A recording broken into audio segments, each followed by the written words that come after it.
Berserk is a series that most people know most things about by now because, well, it's just that iconic. A series that's been in publication for over 3 decades is bound to have a few secrets, and it's no secret that Berserk is in its final act. Neither is it a secret that the God Hand's design was inspired by Clive Barker's Hellraiser, or the fact that the brand of sacrifice looks like the Bluetooth symbol.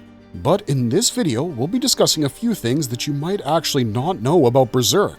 And if you did, then hit that subscribe button because you, my friend, are a fellow struggler. Further ado, let's get into these unknown facts about Berserk, and spoiler alert, there will be quite a few of them. Berserk started as a competition submission. Many manga authors get their start in the manga business working as assistants for other established names, and that's exactly how Kentaro Miura got his break as well. He was working as an illustrator with the legendary manga writer Bronson, who also penned the narrative of Fist of the North Star on his late 80s series King of Wolves, when Miura submitted a 48-page one-shot for Hakusensha's Kami Kami Manga School Prize competition. His story was eventually published in Hakusensha's Gekken Kami Kami magazine and placed second in the overall competition. Seeing this response and faith in his creation, young Kentaro Miura proceeded to take that one-shot and flesh it out into the series that we know and love today. Miura has stated in interviews that he had come up with the broad strokes of Berserk well before he entered the competition, and the fact that he placed second must have strengthened his own conviction in his story. He proceeded to discard some elements that he thought might kill his reader's immersion and refined all the things he thought they would like. With this fine-tuning, Miura released the first arc of Berserk the next year, which went on to establish him as a GOAT in the manga industry. You might have known that Miura didn't really get a lot of pushback on his work because he basically saved Young Animal magazine with Berserk, but we bet you didn't know that he actually won a prize for it before it was even a thing. And if you haven't actually read the prototype, then you might not know this next fact either. Guts was a lot goofier in the Berserk prototype. The Berserk prototype feels like a completely different take on the exact same series that made Miura famous. All the key elements are there. The main antagonist is an apostle, Guts has a brand of sacrifice and a massive sword on him, Puck is with him, and the storyline focuses on him saving a young girl from becoming a sacrificial offering.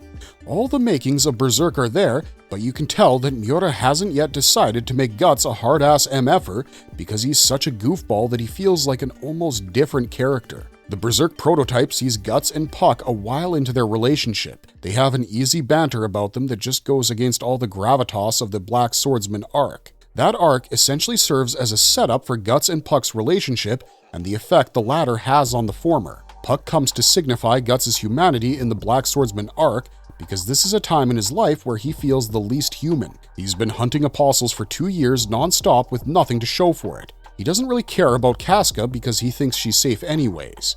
Guts is closer to a beast than a man in these days, but meeting Puck changes him, or rather saves him. In the prototype, when Guts is not fighting someone or saving someone, he's trolling, and that's such a disconnect from the man we've come to know over the years. The only people Guts trolls willingly are his fellow soldiers when he's playing Han and Cho with them, so his callousness before confronting the apostle feels very off-putting. Of course, Miura turns it around by showing his serious side towards the end during the actual apostle fight, but it's something to think about nonetheless. The idea that Guts and Puck were just trolling for some food while walking through a graveyard of impaled skeletons is the funniest sentence we've ever typed, and yet that's how the prototype begins. The original Band of the Falcon is based on Kentaro Miura's real-life friend group. This one might be known to those of you who have been part of the fandom for a while, but the design and personality traits of much of the original Band of the Falcon was based on Kentaro Miura's high school friend group.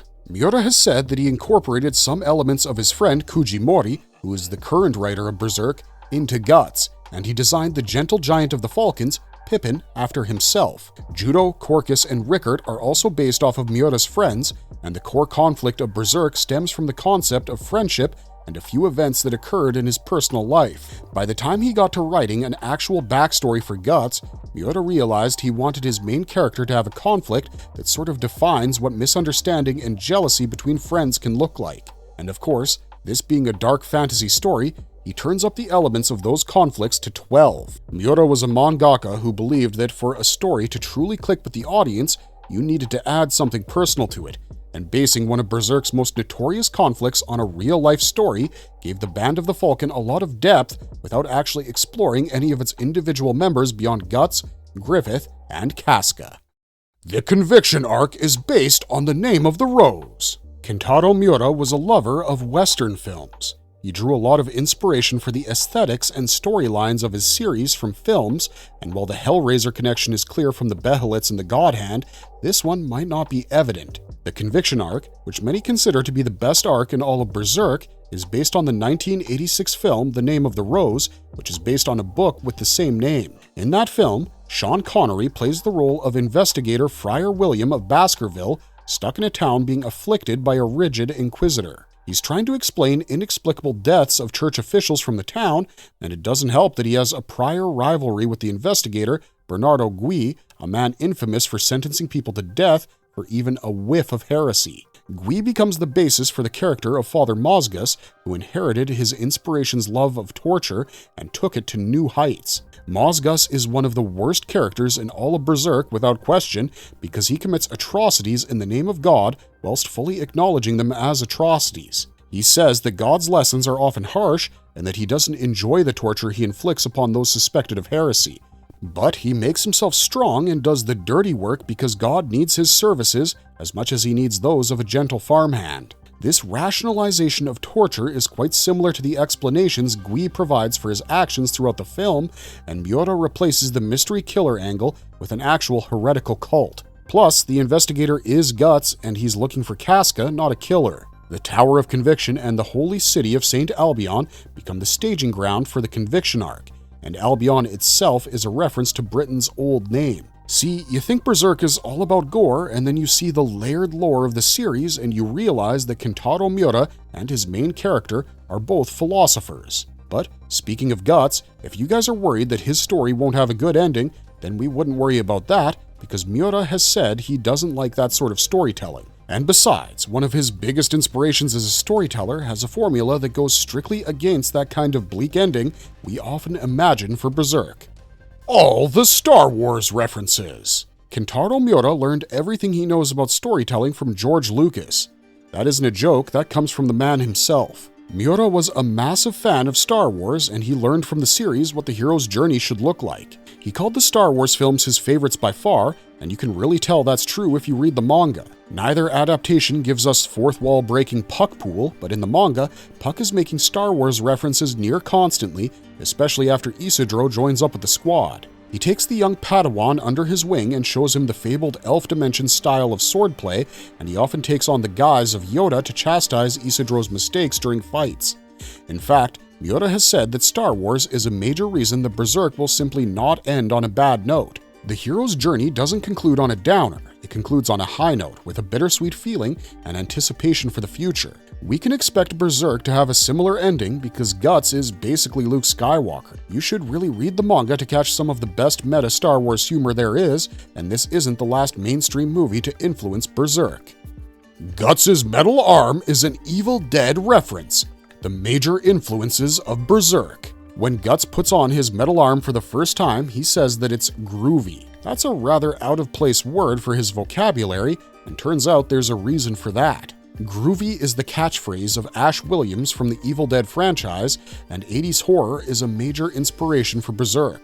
Apart from the ones we've mentioned so far, two films that serve as major aesthetic and tonal inspirations are Conan the Barbarian and Mad Max. Miura incorporated several aspects of the protagonist from the first Mad Max movie into Guts' character, like his attitude and the fact that he looks like a dystopian swordsman stuck in a medieval world. Conan the Barbarian was probably the direct design inspiration for Nosferatu's Zod, because when you put Schwarzenegger and the Immortal One in his civilian clothes side by side, the similarities are pretty striking. Miura drew world-building inspiration from two seminal works of fantasy, the Elric of Melnibone series and the Lord of the Rings series, whose influence is clearly depicted. When Guts and his crew reach Elfhelm, there are several trees with eyes and mouths that appear to be peaceful and playful. This is Miura's version of the Ents from the Lord of the Rings.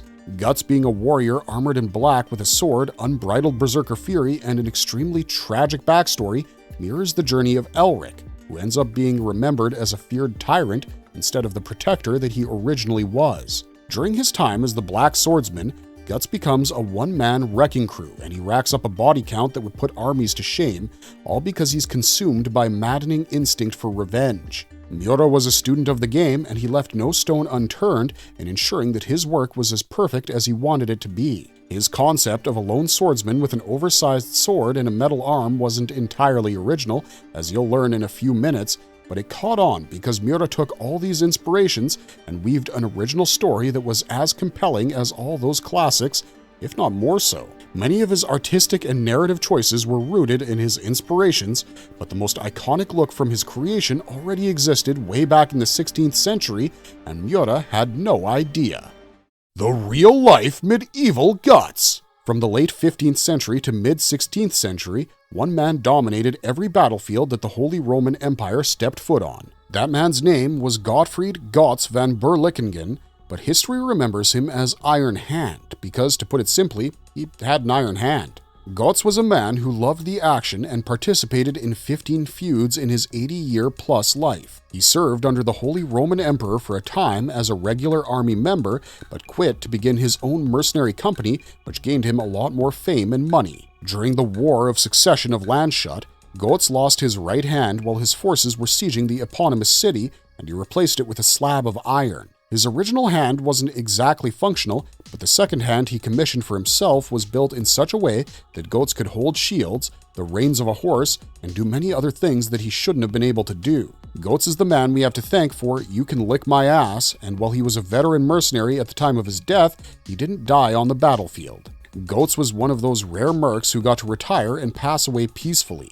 When Miura discovered his existence, he was spooked by it because the similarities between him and Miura's main character are uncanny. I mean, what is Guts if not a transmutation of Gotz, right? This is why coincidence is the only real form of magic in the world, because what are the chances that Miura came up with a mercenary character with an iron hand and a vicious temper while being completely unaware of Gotz the Iron Hand? And speaking of this figure from German history, every major folklore reference in Berserk. The magical aspects of Berserk are mostly based on European folklore, with smatterings of other cultures and literary traditions thrown in for good measure. If you were to ask us why mangaka are obsessed with Europe as a setting for their narratives, we couldn't tell you.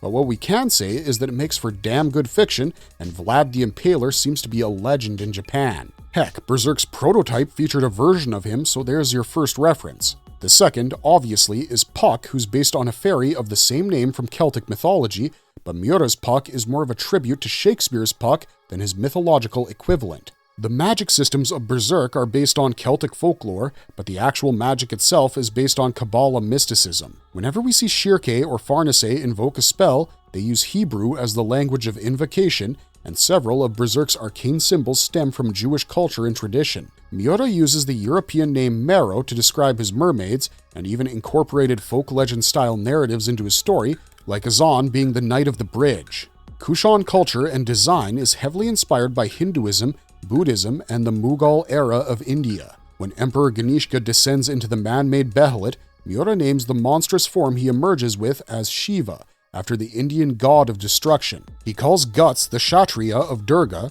Durga being the goddess of war and supreme power in the Hindu pantheon.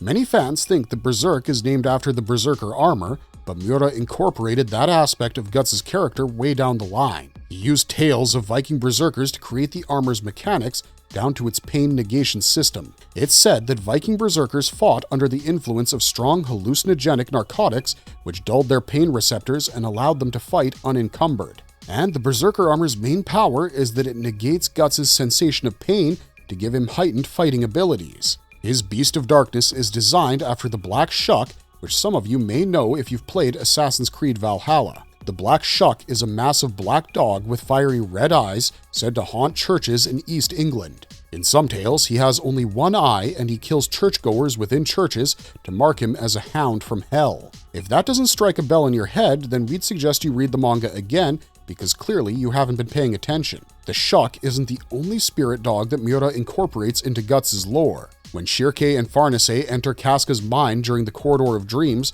they're guided on their journey by a giant, seemingly hairless black dog. This dog is supposed to be a representation of Guts within Casca's broken mind, but in Aztec and Mayan culture, this dog is known as Xolo Escuintle, the divine dog of the underworld. The Aztecs and Mayans believed that Xolo was a guardian figure who defended the souls of the dead as they traversed through the underworld, which is a beautiful parallel to Casca's state of mind at the time. She more or less believes herself to be dead. When Shirke and Farnace find Xolo Guts, they're shocked to find Casca's self-representation deep within herself is that of a broken doll being dragged around in a coffin. Guts is the guardian of whatever remains of her soul, which is trapped within the hellish nightmare of the eclipse in her mind. It's layered references like these that make Miura a genius storyteller, not just a great manga artist. That's not to say that Miura wasn't an exceptional artist, because he was. Heck, he replicated a panel from Hieronymus Bosch's Garden of Earthly Delights and made it his own in just the most authentic way possible. But like every other great artist in the world, his work draws on several inspirations and sources, not just for his story elements, but for his artwork as well, and Bosch is just one of many artists who inspired Miura's personal art style. Miura's art style mirrors Go Nagai's, Berserk's design influence. Kentaro Miura was a student of the manga game from the age of 10. That's when he started drawing manga, and throughout his career, he drew inspiration from several mangaka that came before him and after him for his own designs. By his own admission, the biggest influence for Berserk is Fist of the North Star, not just in terms of its art style, but in terms of its narrative, storytelling, and everything else. Miura had the pleasure of working with Boronson, the author of the series, on King of Wolves, and he was moved by the way Kenshiro's punches looked like they came flying out of the page. That's why he chose to make it feel like Dragon Slayer is cutting the viewer in half every time he puts it into motion, because he loved Fist's realism with movement. Miura's habit of breaking the traditional panel style of drawing manga comes from Go Nagai, whose series Violence Jack was a major influence on Berserk. Nagai was one of the first to put the focus on characters or moments in dynamic ways when it came to things like splash pages and major fights in the manga industry. And you can tell Miura was drawn towards this medium of visual storytelling if you read even a single volume of Berserk. His idea of having an oversized sword comes from Gwyn Saga, but Miura wanted his blade to look and feel realistic, which birthed Dragon Slayer. Miura was also inspired by shoujo manga for some of his design and story elements, particularly when it comes to Griffith. He cites works like The Rose of Versailles and Aim for the Ace as being a driving force behind his depiction of the more feminine elements of Berserk. Griffith's design in particular, as well as the reaction he draws from people, is straight out of shoujo manga, as is some of the artwork from late-stage Berserk. Towards the end of the Conviction arc, Miura started using a very particular art style to depict elements affiliated with the Holy See, with filigrees and stars and streams and wings aplenty. This detail-heavy style is inspired by Chika Umino's March Comes In Like a Lion, with much of the Fantasia arc's artwork being essentially a shout-out to her. You'll see what we mean if you read March Comes In Like a Lion and then go read the Fantasia arc chapters focusing on Griffith. Miura may have taken bits and pieces from several other mangaka's style of choice, but the way in which he incorporated them into Berserk is truly original, and it's one of the main reasons he's remembered as a top-tier manga storyteller as well as an artist. Having said that, let's move on to the last entry on our list, which might surprise most of you, but won't come as a shock to anyone who's been with our channel from the very beginning. Magical creatures in Berserk have a hidden true name. We'll bring this point up in every single Berserk video we make about obscure Berserk facts, simply because we feel like it doesn't get talked about nearly as much as it should. At about the halfway point of the Fantasia arc, Miura reveals a fact about the magical creatures of Berserk that has the potential to change everything that the good guys have been working towards. He reveals, through the human marrow hybrid Yzma, that all magical creatures in this world have a real name that's known only to them. Yzma didn't know hers because she didn't grow up with her marrow mom. That's why she could never prove her dad's story that she was a marrow's daughter, but when she learned her real name, she was able to transform into her marrow state, proving the truth of her father's tales. Yzma was shocked she had a tail when she first went fish, but after calming down a little, she started explaining how she turned into a marrow. She was about to spill her real name to everyone aboard the seahorse when Ivalira shut her up and scolded her for being so naive. Ivalira explained that all magical creatures in this world have two names, the name by which they're known and their real name, known only to them. This is because their real names have power. If someone were to learn their real name, they could bind them to their will, possibly enslaving them forever. Ivalira warns Yzma to never tell anyone her real name, but she jokes that she won't mind telling her and the crew because she trusts them so much. This entire sequence feels like heavy foreshadowing for someone who's bound to end up revealing their real name to the enemy. However, this probably won't be Yzma. She was sucked into the astral world when Elfhelm fell, and Isidro has been sulking ever since because none of his friends are interested in saving her. He's by far the weakest link on the good guy's side because he's the most vulnerable and malleable. Isidro almost abandoned the gang before trolls showed up to flood the Kushan capital, so he's suspect number 1 for manipulation. However, it doesn't matter whether it's Yzma, Ivalira, or Puck whose real name is exploited by Griffith's forces. We think the point of this exposition was to set up an unexpected betrayal down the line. And if you want our 2 cents on who it might be, we're leaning towards Puck. He's been acting very strange ever since Elfhelm was destroyed, and that isn't because the person who created the story no longer writes it. All the other characters are the same, even if their design isn't, but Puck just feels alienated from the group. If his real name were to be revealed and he fell under Griffith's control, it would break Guts' heart, no matter how much he denies it. And it might just be what sparks the final duel between him and Griffith. But the reason we brought this up was because Miura framed it as sort of a throwaway statement, so we don't think a lot of people picked up on it. And those who haven't read the manga won't know about it anyways, so you know. If you didn't know, now you know. Marvelous verdict! And with that, we'll take a bow because we've done what we've set out to accomplish. Let us know which of these Berserk facts you found mind-blowing and which ones you already knew down in the comments section below. Like and share this video with your fellow strugglers as we struggle towards 100,000 subs. Speaking of which, don't forget to subscribe. We'll see you guys in the next one. Until then, stay safe and remember, keep on struggling, strugglers.